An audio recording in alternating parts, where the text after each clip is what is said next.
The air in the mansion was so thick with tension that even the walls seemed to echo with silence. Uchenna's walking stick had slammed on the floor just minutes ago, and the vibrations of that command still lingered in everyone's bones. "This marriage will happen today," he had declared. "Not tomorrow. Not next week. Today." Chidera stood frozen, her mind unraveling like a torn wrapper in the wind. She wanted to scream. She wanted to beg. She wanted to run, but her grandfather's eyes had locked her in place, binding her like invisible chains. Her mother had almost collapsed at the announcement. "Papa, this is impossible," she shouted again, clutching her chest. "You cannot force my daughter into such a union. Look at him. Do you even know where he comes from? What people will say?" Her voice cracked with desperation, but Uchenna didn't flinch. His voice was slow, deliberate, the way thunder rumbles before lightning strikes.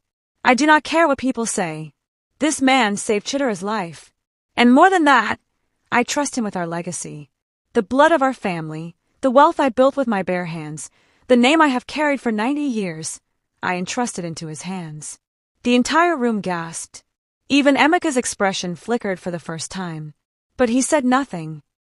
That night, the mansion turned into a beehive. Lights blazed across the compound. Caterers rushed in with steaming pots. Seamstresses arrived with hurried fittings. Drummers tested their talking drums. The wedding of Uchenna's granddaughter was no longer a secret. It was to be a spectacle. But in the middle of all this frenzy, Chidera was locked in her room. 2 stern guards stood at her door, arms folded, eyes like stone. Her mother burst in, the wrapper on her waist tied in a hurry, her eyes swollen from tears. "Chidera!" she whispered sharply, slamming the door behind her. "Do you realize what is happening? Do you know what your grandfather has done?" Chidera's lips trembled. "Mama, I don't want this. I don't even know him. He's a stranger." Her mother grabbed her shoulders tightly, shaking her. "Then fight, my daughter. Fight with everything in you.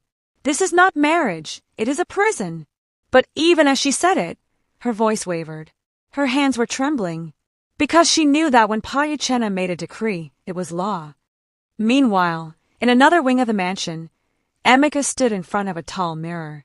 He wore a perfectly tailored black suit, the fabric sleek, the cut flawless.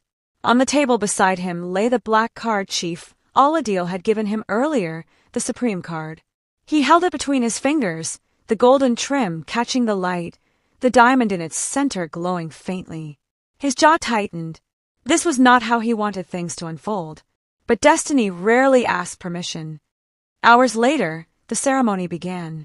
The massive hall inside the mansion glittered with gold chandeliers. Long tables brimmed with food and drinks.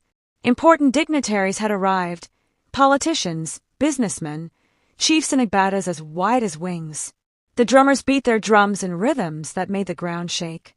But in the midst of the noise, Chidera's heart was silent. Her feet dragged as 2 women led her into the hall, her bridal attire heavy on her frame. Her face was covered with a veil, but her tears soaked through. She wanted to run. She wanted to vanish. She wanted to scream. Then she saw him.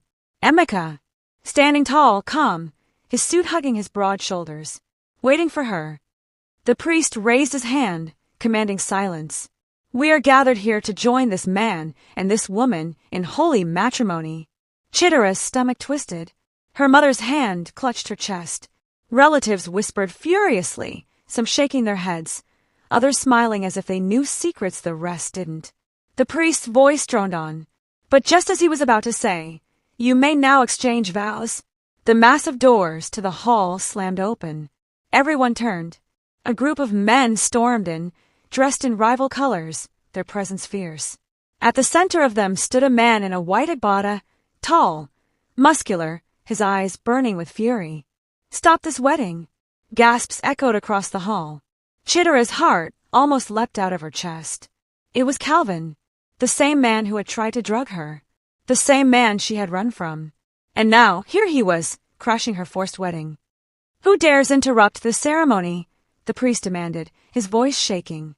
Calvin's gaze swept across the hall before locking onto Chidera. "You cannot marry him," he thundered. "This man is a fraud. He is not who he claims to be. And I have proof." He snapped his fingers. One of his men stepped forward, holding a black briefcase. Calvin opened it and pulled out a thick file. He raised it high for everyone to see. "Inside this file," he declared, "is the truth about Emeka. His past, his lies, his shame. Do you want to know who he really is?" The hall erupted into chaos. Chidera's mother almost fainted. Uchenna's walking stick trembled in his hand. Chidera herself swayed, her vision blurring. And Emeka, for the first time, his comm mask cracked. The drummers had stopped playing. The crowd leaned forward, breathless. Calvin smirked, ready to expose everything. But before he could open his mouth, Emeka stepped forward. His voice was low, controlled, but it carried through the entire hall like thunder. "Enough!" The crowd froze. He turned, not to Calvin, but to Uchenna. "Papa," Emeka said, his tone respectful but firm. "It is time they knew the truth. About who I am. About why I am here." A ripple of shock ran through the room. Even Calvin blinked.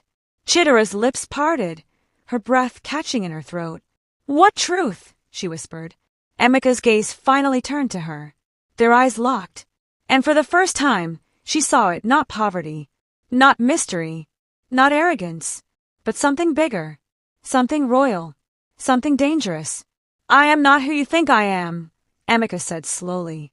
"I am the rightful heir to—" The lights suddenly flickered. The hall plunged into darkness. Screams erupted, and then gunshots.